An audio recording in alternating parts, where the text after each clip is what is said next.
है, क्योंकि मंडल में जो सूरतें रहती है उनमें सब में धुन है, और वो तो अपार धुन निकलती है उनकी भी, उसको सुनती है। लेकिन अस्थानी जो वहाँ पर मंडलावर्ती है, वो जो बैठे हैं उनकी एक धुन है, क्योंकि वो तो उसी शब्द में उतर करके आए थे बैठे, तो उनकी एक ही धुन है।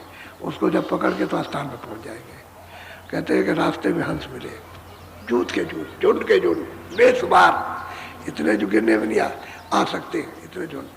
यहाँ तो इतने जीव जंतु भी नहीं है, इतने रास्ते में हंस मिलते हैं, और वो भी बड़े प्रवीण, ताकतवर, बलवान। लेकिन ये है कि मालिक के दर्शन से वो भी वंचित है, वो भी वंचित है। जो सूरत इधर से जाएगी उस तक टूट पड़ेंगे दर्शन के लिए, और वो चाहते हैं कि मेरे ऊपर भी कृपा हो जाए। हालांकि उनको कोई तकलीफ नहीं हुआ, किसी प्रकार की कोई तकलीफ नहीं है। उनमें इतनी इतनी रोशनी है एक एक मतलब हंसों में कि जो कहा नहीं जा सकता। तकलीफ उनको कुछ बस इतना है कि मालिक का दीदार नहीं है, सत्पुरुष का दर्शन नहीं है। अब जो यहाँ संत जाएंगे इनको रास्ते मिले, अब जिस पर खुश हो जाए ले जाते, वहीं से पार, वहीं से लेके चले जाते। वो तो मतलब उनकी खुशी की बात है। तो कहते हैं सब रास्ते में मिलते हैं। बोलो। सात लोक द्वार लीन बीन धुन बजाइए। कहते भाई वो सतलोक का दरवाजा, और वहां से बीन धुन बज रही है सतपुरुष की। उसको पकड़ा तो सतपुरुष तो मतलब ये कितने शंखों दूर, शंखों योजन दूर, लेकिन ये एक आवाज आ रही दरवाजे पर, उसको पकड़ लीजिए और पकड़ के बाद चढ़ने लगी। तो वहाँ कोई जगह खाली है? वहाँ अगर इतनी दूर है तो बीच में कोई खाली मैदान होगा? कुछ नहीं, सब जर्रे जर्रे में रचना है, उसके कण कण के अंदर रचना है।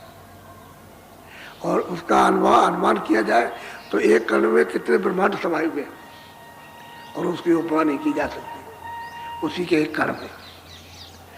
ऐसा वहाँ का दृश्य है। तो कहते हैं भाई तुम उसको पकड़ो और तुम पहुँचो।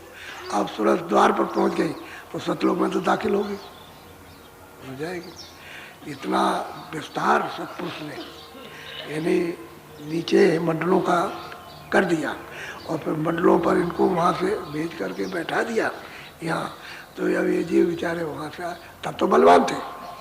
जब शुरू में आए थे तब तो इनमें पूरी ताकत थी, पूरी शक्ति थी, क्योंकि उसी शक्ति के द्वारा आए वापस हो जाते थे, आते थे वापस चले जाते थे। तो उनके जाने आने में नहीं देर लगती, क्यों रास्ता तो खुला था कि शब्द को पकड़ के आए तुरंत वापस फिर आए, फिर गए, समझ गए, उसमें कोई दिक्कत नहीं। अब यहाँ जब इन्होंने फंसा लिया, जब अब नियम बना करके, तब फिर रोक टोक हो गई। फिर आप नहीं जा सकते, जाओ दिखाओ जल्दी से, तुम्हारे पास क्या है सामान? तो वही कर्मों का सामान है, और क्या है? तो बस उसको मतलब ये करूँगा करके, ये हमारा सामान है, अब आप इसका हमारा दे दो हमको ये सामान। तो आप कैसे दोगे? तो कहेगा कि अच्छा ब्याज ले आओ। तो ब्याज आपके पास नहीं, तो चलो कमा के दो, ये ब्याज है और मूल है, तो दोनों की कमाई करो।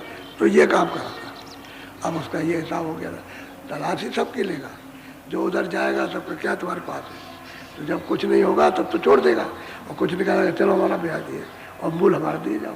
तो यहाँ कमाई कराएगा, 84 में ले जाए, कहीं भी ले जाए, उसको कमाएगा और कमा के अपने देश का कर्जा देगा, और तब आपको छोड़ेगा। तो ऐसे छोड़ देगा। अब उसको भोगाएगा, वहाँ ले लेगा, तब मनुष्य में लाएगा, और फिर ला करके, और फिर तुम कर्म करोगे तो फिर वो मांगेगा कि लाओ हमारा हिसाब दो, हमारे देश का क्या है तुम्हारे पास में। तो फिर आपको फिर पकड़ेगा, कहेगा हमारा कर्जा ले लिया आपने, अभी तो दिया था और फिर ले लिया, लाओ हमारा फिर दो। तो फिर वही भेज देगा। यही हो रहा सबका, और आपको किसी को पता नहीं, कोई नहीं जानता है। बोलो। वहाँ से फिर चली धपार, अलख लोक जानिहार, अलख पुरुष दर्श पार, अचरज उजार किया जाई, धुन अपाधार ला जाइए। अब कहते हैं भाई सतलोक तो पहुंच गए, लेकिन वहाँ स्वतंत्रता है, यानी कोई भी ऊपर जा सकता। तो अलग लोक में गए, अलग वहाँ सब देखा, सब कुछ जाना हुआ। फिर अगम लोक में गई, आगे आना